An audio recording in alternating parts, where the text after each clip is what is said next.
To create a gesso image or a faded down image, all you're going to need is either emulsion and do it really lightly, or the actual gesso like paint.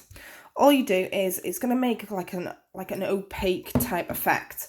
You just need a paintbrush. You're going to just dab it in a little bit. You only need small amounts, and then you're going to paint it going across. So I'll just show you here. Now you want it to still be able to see through your image. Always do this, by the way, on a photocopy of your original. So you're going to photocopy your original piece. You're going to start to fade it down. So you can see now it's started to go a little bit opaque. So you can slightly see through it. Because we're going to work into this later. So we've got to be able to see through it. Okay, so you get a small amount. Wipe a bit off. You don't want too much. Again. Go right across the page. You don't want any thick bits, so it's nice and even. Okay, and eventually you can see the difference already. You'll have a faded down image.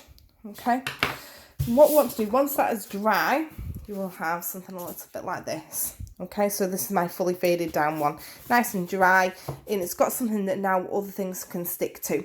So I'm going to work into mine with just a normal biro pen today, but you could use, say, brown pencils. You could use, I've got skin tone pencil crayons. You could use normal biro pens. You could even work into it with pastels and things like that. So you can, as long as it'll stick to it, you've got no end to what you could use here. So you could even do multiple ones and repeat it. So here I'm going to work it into with pen. So I'll just show you a section. So I'm taking the same bit and I'm just going to work into it. So here, so this could be in the style of Andrea Joseph.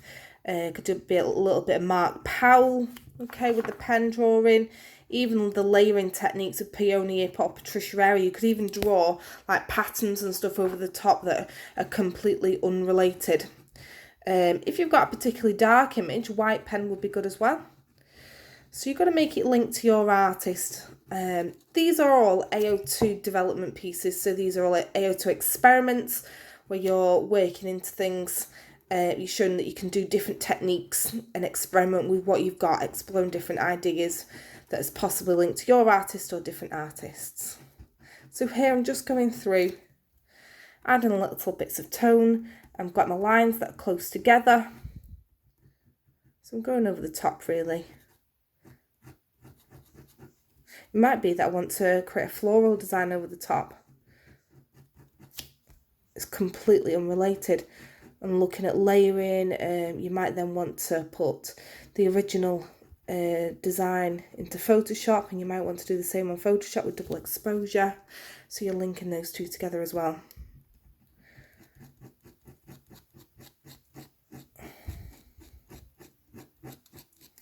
I want to have them in different directions. So I'm looking at the different tones and brickwork and just little bits. So I've got to be careful, I'm not just going over what I've got and adding to it as well. So it might be that I want to try out with a red pen now over the top. So I'm layering these together.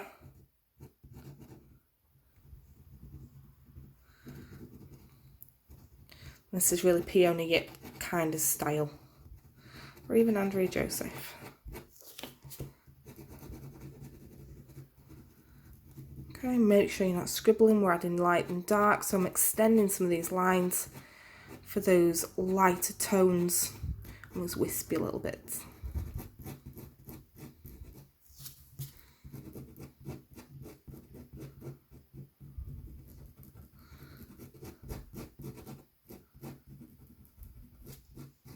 You can see already how much of a different effect it will have in your work. You can combine media together, you can do multiple different things. You could then do this whole bit here in your Pentone.